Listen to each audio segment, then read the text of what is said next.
아멘. 아기 예수님의 탄생이란 제목으로 목사님께서 말씀 선포해 주시겠습니다. 자, 같이 우리 한 번 더 하겠습니다. 아기 예수님의 탄생.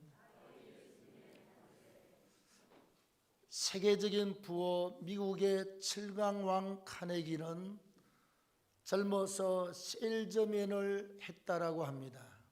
가정마다 다니면서 물건을 파는 직업을 가지고 있었다는 것입니다.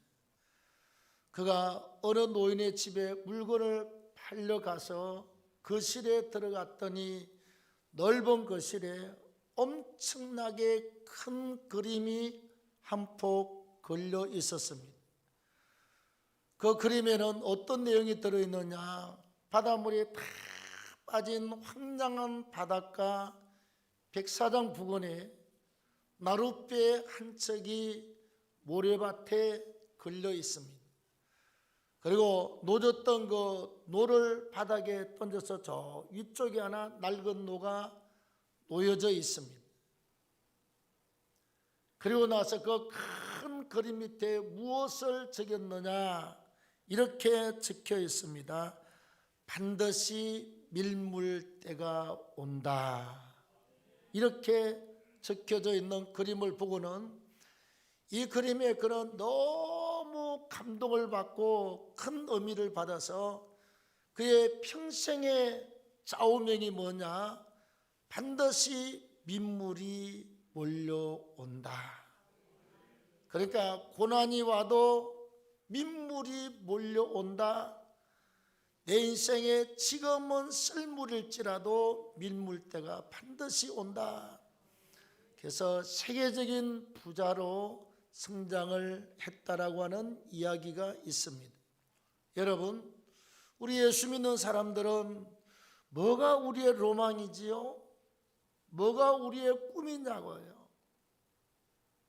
뭐가 우리의 좌우명이고 우리의 가치고 우리의 목표냐고요. 우리 신앙인들은 구원의 주님이 우리의 최고의 가치고, 우리의 좌우명은 오직 예수 그리스도. 우리의 영원한 삶의 가치와 목적은 하늘에 있는 줄로 믿습니다. 하나님께 천국의 하늘의 성급의 그 가치를 두고 있다는 것입니다. 그래서 그 최고의 가치로 인정하고 있는 우리의 주님, 또 인생의 최대의 좌우명이고 우리의 영원한 꿈이고 우리의 영원한 가치가 되는 예수 그리스도, 그분의 탄생을 이번 주에 우리는 축하하는 성탄절을 보내게 돼요. 그래서 아기 예수님의 탄생에 대해서 생각합니다. 첫째, 베들레헴 땅 고을 한 여관의 말 구유 외양간에서 아기 예수님이 태어나게 된 줄로 믿습니다. 자, 오늘 6절 7절 말씀에 보면 거기 있을 그때에 해산할 날이 차서 그 다음 첫 아들을 낳아 강보로 싸서 구유에 뉘었으니 이는 여관에 있을 곳이 없음이러라. 이렇게 6절 7절에 기록하고 있습니다. 당시에 로마 황제가 로마가 통치하는 각 나라와 민족에게 왕의 어명을 내렸습니다. 행정명령. 모든 백성들은 전부 자기가 태어난 고향으로 가서 호적에 등록하라. 다시 인구조사지요. 그리고 호적을 하고 나면 오늘 같으면 주민등록증 같은 것을 발급받아서 어느 나라 사람, 어느 지역 사람인 것을 증명하는 호적 신고를 다 하도록 했습니다. 그래서 베들레헴은 다윗이 태어난 곳 아닙니까? 그 다음에 다윗의 후손으로 요셉과 예수 그리스도가 탄생한 곳입니다. 그래서 요셉은 자기 고향 베들레헴 땅으로 가서 호적하러 간 줄로 믿습니다. 사람들이 여러분 한두 명이 왔습니까? 우리나라 명절처럼 많은 사람들이 자기 고향을 찾아서 왔어요. 다 유관을 찾지 않겠습니까? 여러분, 주님이 태어나고 나서 예수가 하나님의 아들 메시아임이 인정되고 난 다음에는 베들레헴이 유명한 장소가 되었습니다. 베들레헴을 대여섯 번 가본 기억이 있습니다. 작은 동네입니다, 여러분. 그게 여관이 있으면 몇 개나 있고 숙소가 있으면 얼마나 있겠습니까? 가서 여관을 찾았는데 여관이 없어요. 방이 빈 방이 없어요. 그래서 어떻게 해서 여관에 가면 낙타를 타고 오고 사람들이 말을 타고 오고 그러잖아요. 짐승을 메어두는 소 외양간 같은 곳을 빌어서 거기에서 아기 예수님을 출산을 하게 되지요. 그리고 그 아이를 강보에 보자기에 싸서 말구유 이렇게 흠뻑 패여진 말죽통에다가 아기를 뉘어 놓았다. 이게 예수님의 탄생의 모습이 옳습니다. 자, 여러분, 아기 예수님이 베들레헴 고을 한 여관에서 태어난 것은 여러분, 베들레헴이란 뜻은 떡집이라고 한 뜻입니다. 떡집. 주님은 이 땅에 오실 때 생명의 말씀으로 오신 줄로 믿습니다. 생명의 떡으로 우리에게 찾아오셨어요. 우리가 그 생명의 떡을 먹고 마시는 자, 영생을 얻는 축복의 역사가 있음을 잘 알고 있습니다. 여러분, 하나님이시죠. 제2의 하나님, 성자 하나님이시고 하나님의 독생자 예수 그리스도가 이 땅에 오실 때 낮고 천한 인간의 몸으로, 그것도 아주 더러운 말 메어두는 외양간에서 태어난 것은 첫째는 하나님 아버지의 뜻에 순종한 주님이 옳습니다. 하나님의 계획이 뭐냐? 에베소서 1장 4절 5절대로 창세전에 너희를 그리스도 예수 안에서 예정하셨다, 선택하셨다, 택정하셨다는 말씀으로 기록하고 있어요. 영원전에 자기 백성들을 하나님이 예정을 하셨습니다. 그럼 하나님이 해야 될 일이 뭐냐? 구약은 4,7년 동안 예수 그리스도의 실체를 보여주는 것이 아니라 그림자로 계속 어린 양이, 짐승이 죽어서 흠없는 어린 양이 죽어서 계속 피 흘려 죽음으로 4,7년 동안 인간의 죄를 용서받았습니다. 그럼 하나님께서는 이제는 4,7년 동안 실체가 아니고 그림자로 보여준 그 예수를 보여주어야 될 때가 되었습니다. 항상 성경은요, 하나님의 때가 참해, 때가 참해, 때가 참해 하나님께서 자기 아들 독생자 예수를 이 땅에 보내셔서 자기가 택한 자들의 모든 죄를 몽땅 짊어지고 십자가상에 죽게 한 사건이 바로 십자가의 죽음의 사건, 대속의 사건이라고 그래요. 우리 죄를 몽땅 짊어지고 대신해서 죽어주시고, 하나님께서는 우리 택한 자들의 모든 죄값을 다 지불하고 저와 여러분들을 사신 줄로 믿습니다. 그게 대속의 죽음의 사건이고 그게 대속의 은총이라고 그렇게 말씀을 하고 있습니다. 하늘에 계신 성부 하나님 앞에 온전히 순종한 사건일 뿐더러 더 중요한 것은 그분은 이 땅에 오실 때 그냥 오신 것이 아니라 죄인 구원이라고 하는 어마어마한 사명을 가지고 이 땅에 태어나시게 된 줄로 믿습니다. 우리 인간을 구원하시기 위해서 오셨으므로 다른 모습으로 온 게 아닙니다. 천사의 모습도 아니고 뭐 그냥 대단한 그냥 괴물 같은 모습으로 온 것이 아니라 우리와 똑같은 육체를 입으시고 이 땅에 우리를 구원하시려고 찾아오신 예수 그리스도의 탄생을 우리가 알고 기억하기를 바랍니다. 다음 두 번째는 천사가 와서 양치는 목동들한테 아기 예수님의 탄생을 알려주셨습니다. 자, 8절 이하에 보시면 양치는 목자들이 밤에 밖에서 양떼를 지키고 있을 때 갑자기 주의 사자가 곁에 왔습니다. 주의 영광이 저들을 두루 비추는 가운데 천사가 이렇게 말합니다. 10절에 보라, 내가 온 백성에게 미칠 큰 기쁨의 좋은 소식을 너희에게 전하노라. 오늘 다윗의 동네에 너희를 위하여 구주가 나셨으니 곧 그리스도 주시니라, 이렇게 말씀을 하고 있습니다.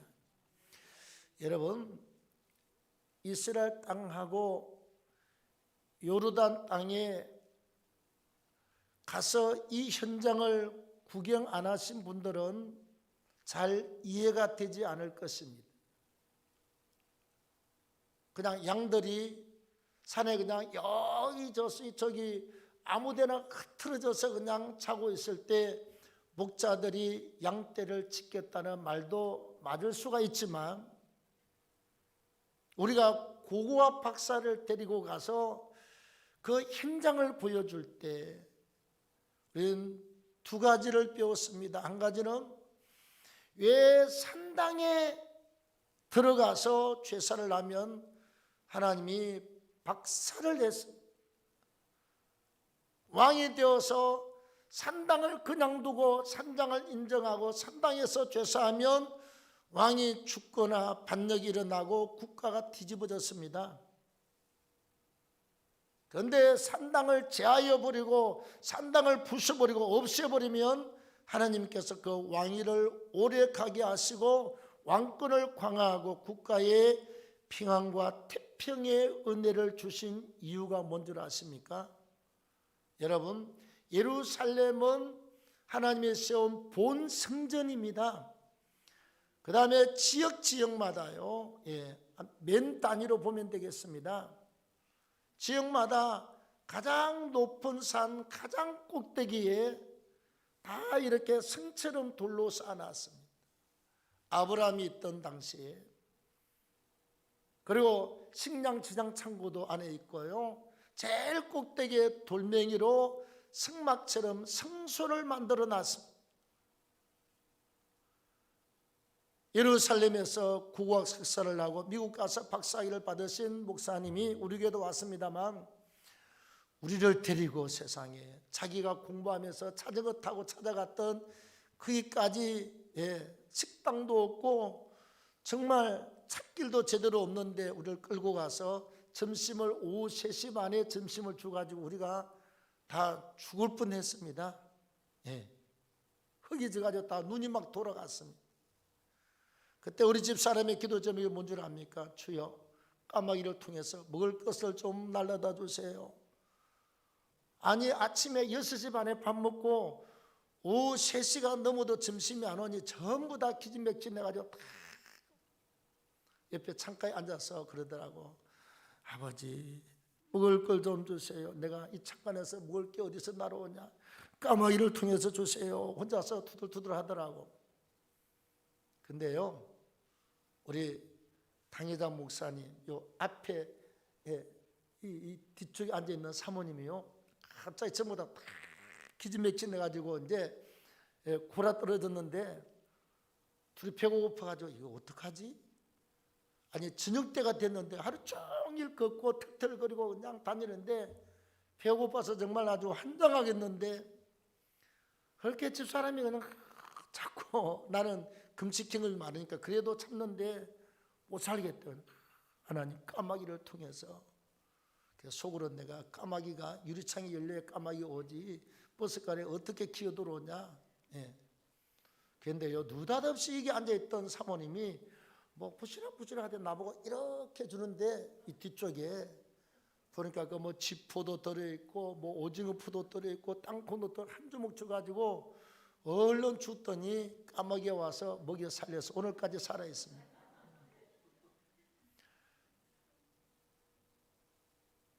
그 갔더니요, 성수 안에 뭐가 들어있느냐, 여러분, 하나님이 왜 그렇게 하시는지 이해가 되고도 남았습니다. 이런 책받침만한 돌멩이 하나 오른쪽에 있고요, 왼쪽에는 빨래판만한 이보다 훨씬 돌멩이를 2개 탁 박아놨습니다. 이 강대상 지성소에 제사장이 올라가서 그 기도하고, 여러분 그럴 때 이걸 붙들고 기도해. 아니, 살아계신 하나님 앞에 주여 하늘문을 열어달라고 이래야 되는데, 이스라엘 백성들이 완전히 변질되었습니다. 하나님은 간 곳이었고 돌신을 2개를 박아 놔놓고 이게 비를 오고 농사가 잘 되고 배부르게 하는 농경신이라 발신하고 맥을 같이 하고 있습니다. 여러분, 아세라 목상 발신하고 돌신을 같이, 여러분, 성소에 여기 강대상에다가 박아 놔놓고 제사장이 이걸 붙들고 하나님 북달라고 하는 것이 아니라 돌신이여 북달라 그러고 있더라 이 말이지. 그래서 이 산당을 무지막지하게 부숴버리고 불질러버리고 박살내면 하나님이 속이 시원해서 그 왕한테 복을 주고 나라와 백성한테 복을 주셨다는 것입니다. 또 한 가지요, 우리가 궁금한 게 있잖아요. 그 많은 양떼를 갖다가 치면 보통 목자가 2명, 3명 이렇게 30명 다니거든요. 그럼 저녁에 그 많은 양떼들이 흩어져 있으면 어떻게 관리를 하느냐, 우리가 직접 가서 봤습니다. 차를 타고 저 산 꼭대기에 올라갔더니 그 넓은 산 위에, 사람으로 치면 이렇게 머리 위에 돌멩이, 제주도 가면 이렇게 무덤 있죠. 돌로 쌓은 무덤 한 1m 폭으로, 이보다 더 넓게 그냥 돌멩이를 가지고 아주 넓게 울타리를 쳐놨습니다. 우리 교회 땅 이거 전체만큼의 울타리를 갖다가 이렇게 돌멩이를 한 1m에서 1m 50m 이렇게 상당히 여기까지 쫙 쌓아놨어요. 그리고 나무로 만든 문짝이 하나 달려 있습니다. 양을 갖다 거기다가 탁 집어넣어놓고, 그래도 여러분 사자가 오고 늑대가 오면 이 돌멩이를 뛰어넘겠습니까? 안 뛰어넘겠습니까? 순식간에 뛰어넘지요. 그래서 양을 양우리에 가둬두고, 또는 우리에 들어있지 않는 것은 한 지역에 모아놓고 목자들이 서서 지키는 거죠. 그때 다윗이 갈고 닦은 게 물맷돌 아닙니까? 짐승떼가 저기 와서 달려들면 여기서 쫓아가는 사이에 물고 도망간다 이 말이죠.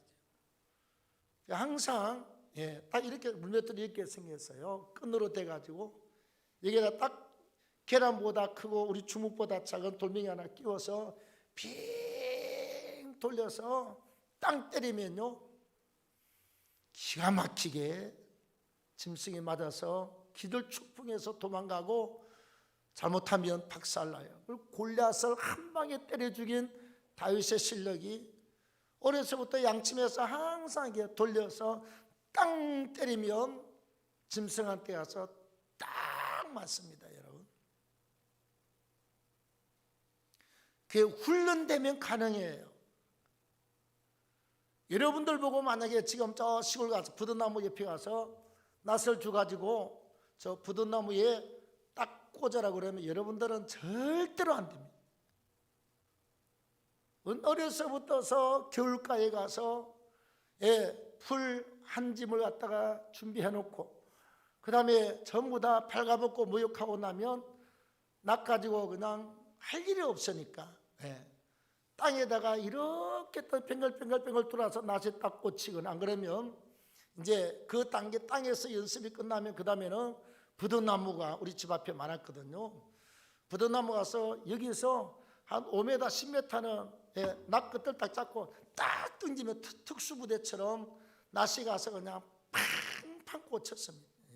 훈련된 추교가 그 일을 할 수 있는 것입니다. 다윗이 양을 칠 때 그렇게 했거든요. 그렇게 양치는 목동들이 밤에 양떼를 지키고 있을 때에 갑자기 목동들 주변이 환하게 밝아왔습니다. 왜? 주의 사자가 찾아온 줄로 믿습니다. 천사가 찾아왔어요. 그리고 하는 말이 뭐라고 그러느냐? 보라, 내가 온 백성에게 미칠 큰 기쁨의 좋은 소식을 너희에게 전하노라.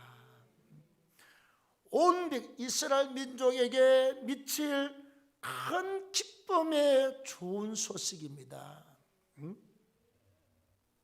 그게 누구냐? 베들레헴 고을에 예수가 태어났다, 곧 그리스도 예수니라, 이렇게 전해주고 있습니다. 여러분, 우리가 땅에서 있는 것들은 영원한 것이 하나도 없어요. 결혼을 해서 우리가 살지만 결혼 생활이 그렇게 어디 늘 좋은 일만 있고 쉬운 일만 있던가요? 결코 영원하지 않습니다. 세상의 것을 우리 이것저것 가져봐도 그게 영원한 만족이나 기쁨이 없습니다. 또 이것저것을 누리고 해봐도 영원한 것도 없고 영원한 기쁨도 없습니다. 그런데 주님은 이 땅에 태어날 때 천사가 와서 뭐라고 말하느냐? 이스라엘 온 백성에게 미칠 큰 기쁨의 좋은 소식이다. 예수 그리스도에 대한 소식인 줄로 믿습니다. 여러분, 주님은 기쁨 그 자체에 옳습니다. 2020년 전에 유대나라 베들레헴 고을에 태어난 그 예수님은 기쁨 그 자체입니다. 생명 그 자체입니다. 소망 그 자체입니다. 능력 그 자체가 아기 예수님이에요.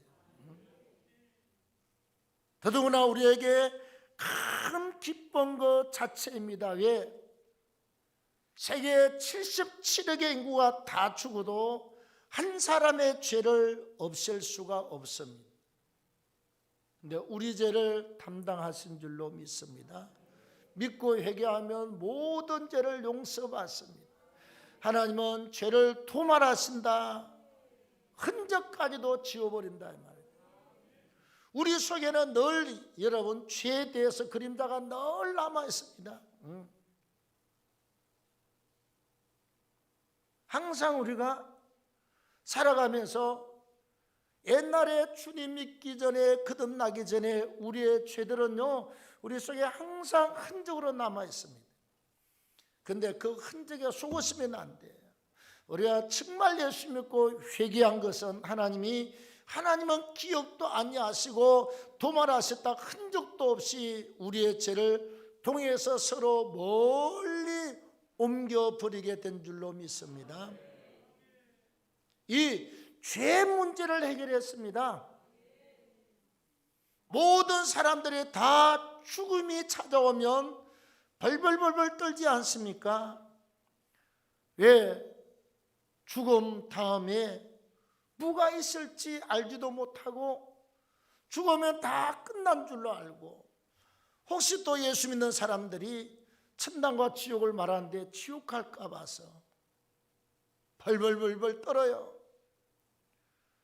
그러나 우리는 예수를 믿고 제3을 받고 하나님의 자녀가 되면 저와 여러분들은 영원한 천국 백성이 되는 줄로 믿습니다.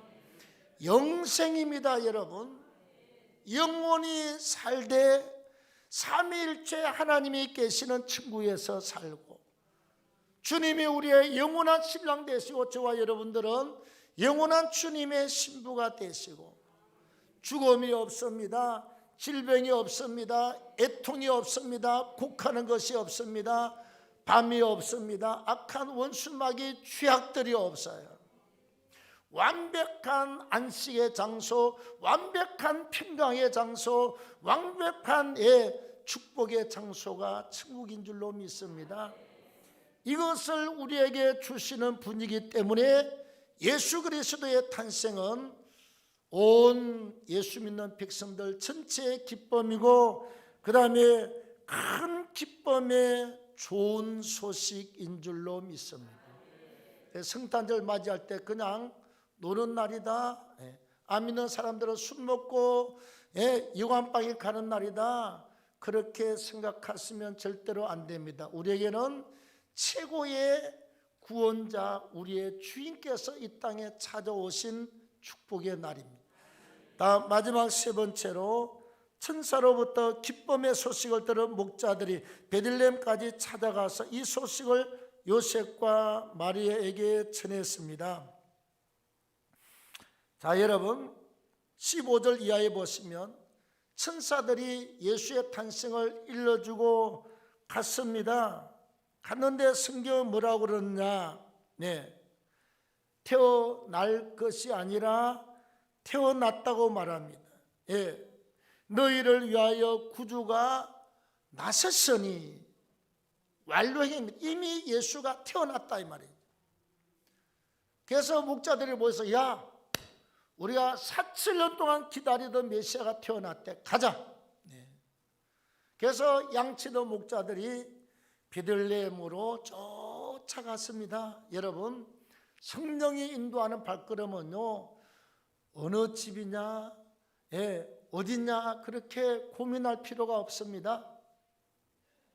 천사가 와서 빛으로 나타나고 이야기했으면요, 그 다음에 이 밤에 목동들이 쫓아갈 때 하나님께서 그 길을 인도하신 것은 자명한 일입니다.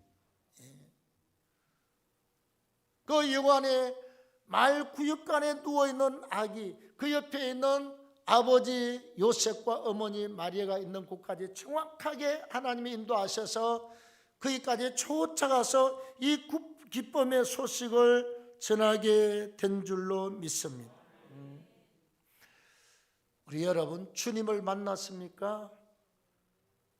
그러면 이 구원의 기쁨과 감격을 우리가 해야 되는 것은 전하는 것입니다. 전파하는 것입니다. 이미 마리아와 요셉은 알고 있었지만 천사가 목동들한테 전해줄 때는, 천사들이 들을 때는 자기들이 처음으로 듣고 아는 소식으로 인식하고 있지 않습니까? 이미 마리아가 잉태될 때 천사가 와서 성령의 능력이 덮을 것이고 네가 잉태하고 아들을 낳을 것이다. 다음에 요셉에게도 하나님께서 가르쳐 주었습니다. 알고 있어요, 이 아이가 어떤 아이인지. 그러나 이 소식을 처음 받았다고 생각한 목동들은 쫓아가서 그 어머니와 아버지한테 천사가 와서 우리의 구원자 예수가 태어났다고 합니다, 이 소식을 한 번 더 전해줌으로 인해서 마리아와 요셉에게는 다시 한번 확신을 갖는 주님이 된 줄로 믿습니다. 이 아이는 하나님이 보내신 아이다. 이 아이는 하나님의 아들 구원자 예수 그리스도이다. 이 사실을 다시 한번 확인시켜주고 확증을 받게 하는 천사들의 방문이 있었기 때문입니다. 여러분, 우리가 기쁨의 소식을 들었습니까? 기쁨의 주인공을 예수를 만났습니까? 우리는 전해야 될 줄로 믿습니다. 어떻게 하든지 좌우지간 예수를 전하시면 돼요. 예수를 전하면 돼요. 뭐 우리가 입으로 하든지 천도지로 하든지 책으로 하든지 뭘 하든지 간에 제일 좋은 것은 복잡한 게 없습니다. 여러분, 야, 우리 교회 가자. 그러면 세상 사람 그럴 것 아닙니까? 야, 코로나 걸린 다음에 쓸데없는 소리 하지 마라. 우리 교회는 2년 동안 단 한 번도 귀회발이 없었다. 그게 진짜 좋다. 뭐가 좋냐? 야, 내가 그걸 어떻게 다 말하냐? 그 좋은 걸 어떻게 다 말하냐? 너도 예수 믿어봐. 기가 막히게 좋다. 여러분, 세상 사람들한테 뭐 신학적으로 이야기해서 뭐 설명해서 그게 가능합니까, 여러분? 그냥 그러면 너무 좋다. 뭐가 좋나? 기가 막히게 좋다. 뭐가 좋냐? 와봐라. 맛을 봐야 맛을 알지. 와보라. 예수가 거기에 있고 구원이 이곳에 있고 영원한 생명 얻음의 역사가 이곳에 있다. 우리 성탄절에 다시 한번 기쁨의 주님을 확인하시고 인정하시고 찬양하시고 전파하는 은혜가 있기를 축원합니다. 예, 우리 다 함께